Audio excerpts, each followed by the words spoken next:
ನಿರ್ದೇಶಕ ಚಿರತೆ ಶಿವ ನಿರ್ದೇಶಿಸಿ ಸೂರ್ಯ ಅವರು ಮುಖ್ಯ ಪಾತ್ರದಲ್ಲಿ ಬಂದ ಕಂಗುವಾ ಈ ಬರುವ ಅಕ್ಟೋಬರ್ 10 ಆಯುಧ ಪೂಜೆ ರಿಲೀಸ್ ಆಗುತ್ತದೆ ಎಂದು ಅಫಿಷಿಯಲ್ ಆಗಿ ಅನೌನ್ಸ್ಮೆಂಟ್ ಮಾಡಿದ್ರು. ಆದರೆ ಸೂಪರ್ ಸ್ಟಾರ್ ಆದ ರಜನಿಕಾಂತ್ ಅವರ ಸಿನಿಮಾ ವೇಟಯನ್ ಅದೇ ದಿನ ರಿಲೀಸ್ ಆಗುವುದರಿಂದ ಕಂಗುವಾ ಸಿನಿಮಾದ ರಿಲೀಸ್ ಡೇಟ್ ಅನ್ನು ಚೇಂಜ್ ಮಾಡಬೇಕಾಯಿತು.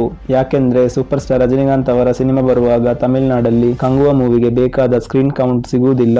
ಆದ್ದರಿಂದ ಕಂಗುವಾ ಸಿನಿಮಾದ ರಿಲೀಸ್ ಡೇಟ್ ಅನ್ನು ಪೋಸ್ಟ್ ಪೋನ್ ಮಾಡಿದ್ದಾರೆ ಮತ್ತು ಈ ಬರುವ ದೀಪಾವಳಿ ಅಕ್ಟೋಬರ್ 31ರಂದು ರಿಲೀಸ್ ಮಾಡುತ್ತಾರೆ ಅಂತ ರೂಮರ್ ಗಳು ಇತ್ತು. ಆದ್ರೆ ಶಿವಕಾರ್ತಿಕೇಯನ್ ಅವರ ಅಮರನ್ ಎಂಬ ಸಿನಿಮಾ ಬರುವುದರಿಂದ ಈ ಬರುವ ಚಿಲ್ಡ್ರನ್ಸ್ ಡೇ ಅಂದ್ರೆ ನವೆಂಬರ್ 14ರಂದು ರಿಲೀಸ್ ಮಾಡಲಿಕ್ಕೆ ಅಫಿಷಿಯಲ್ ಆಗಿ ಅನೌನ್ಸ್ಮೆಂಟ್ ಮಾಡಿದ್ದಾರೆ. ಹಾಗೂ ಇದರ ಮೊದಲು ಚಿಲ್ಡ್ರನ್ಸ್ ಡೇಗೆ ರಿಲೀಸ್ ಆದ ಸೂರ್ಯ ಅವರ ಸಿನಿಮಾಗಳು ಎಲ್ಲ ಬಾಕ್ಸ್ ಆಫೀಸ್ ಅಲ್ಲಿ ಒಳ್ಳೆ ಕಲೆಕ್ಷನ್ ಅನ್ನು ಮಾಡಿದೆ. ಈ ಸಿನಿಮಾದ ಬಡ್ಜೆಟ್ ಬಂದು 300 ರಿಂದ 350 ಕೋಟಿ ಆಗಿದ್ದು ಸೂರ್ಯ ಅವರ ಕೆರಿಯರ್ ಅಲ್ಲಿ ಬಿಗ್ ಬಡ್ಜೆಟ್ ಸಿನಿಮಾ ಆಗಿದೆ.